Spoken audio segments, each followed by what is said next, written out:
Suivez la vidéo du début à la fin. Il y a des vérités que les gens n'osent pas vous dire. Je vais vous rappeler ça. Donc on écoute cette partie-là. Et puis après je reviens. Ok. Vous voyez ce qui se passe là. Vous voyez que la politique là, c'est une affaire de tout le monde. On vous le dit tout le temps. C'est pas fait non ethnie, non nordiste. Ce peut même je déteste ça. Nous sommes dans un pays où nous sommes des Ivoiriens. La Côte d'Ivoire là, on connaît notre histoire. Il y a ce qu'on appelle les peuples mandés, les Kourou, les Akans, etc. Donc, on connaît ce qu'on appelle notre histoire.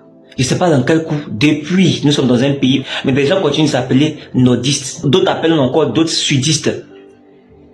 On n'est pas en Centrafrique, on n'est pas au Rwanda. Les gens qui utilisent le terme encore nordiste là, ce sont eux en fait les vrais étrangers. Parce que je ne peux pas comprendre, vous connaissez votre groupe, mais vous venez vous appeler encore nordiste. Ça là, vous devez arrêter ça. C'est que c'est pas c'est pas bêter seulement. C'est pas Atier seulement, c'est pas Dida, c'est pas Guéri.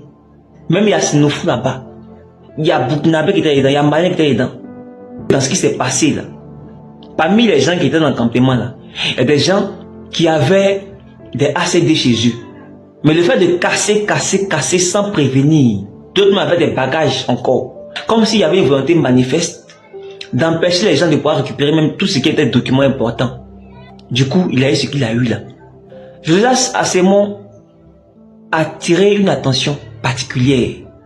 Moi, ça m'étonne que beaucoup ne se posent pas la question. Parce que le président de la République là, avant là, il s'exprimait beaucoup. Pour n'importe quel sujet, il s'exprimait beaucoup. Déguerpissement depuis 3 jours.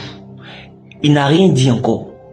Ou bien, je ne sais pas pour vous, mais il y a un truc que je pense que vous devez comprendre.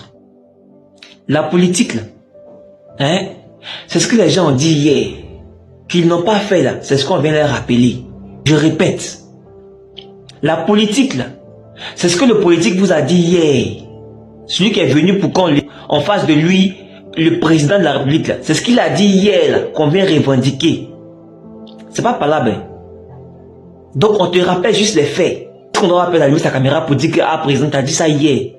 Mais c'est pas ce qui se passe aujourd'hui. Est-ce que ça c'est palable? C'est pas palable.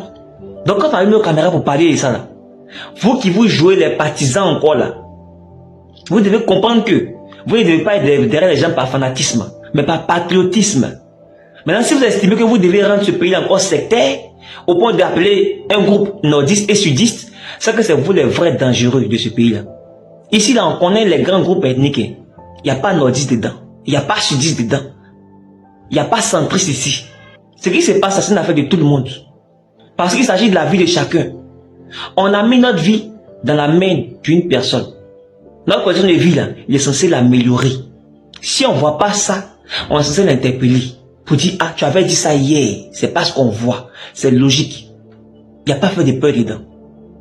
Maintenant, si pour ça, on doit mettre les gens en prison parce qu'on réclame ce que les gens ont dit hier, qu'ils ne font pas, qu'on leur dise de faire aujourd'hui, c'est qu'il y a un problème.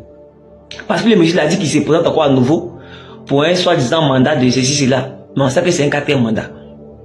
Mais ça donne l'impression que les gens ont poussé à faire son 4e mandat parce que ils ont tellement de dossiers cachés dans le placard qu'ils sont servis du monsieur là pour pouvoir continuer à encore faire du sale. Parce qu'il y a beaucoup de choses qu'on ne comprend pas. Les gens volent, les gens détournent, les gens font des litiges fonciers et autres, mais aucun n'est interpellé, aucun ministère n'est indexé, rien.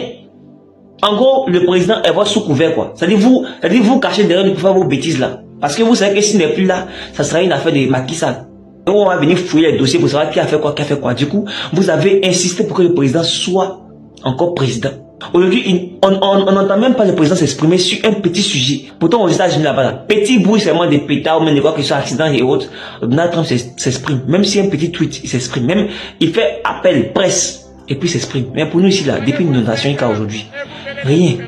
Mais demain à conseil des ministres, vous avez vu nous montrer que le président est là. Pourtant, ce qui se passe là, il n'y a rien encore. La folie.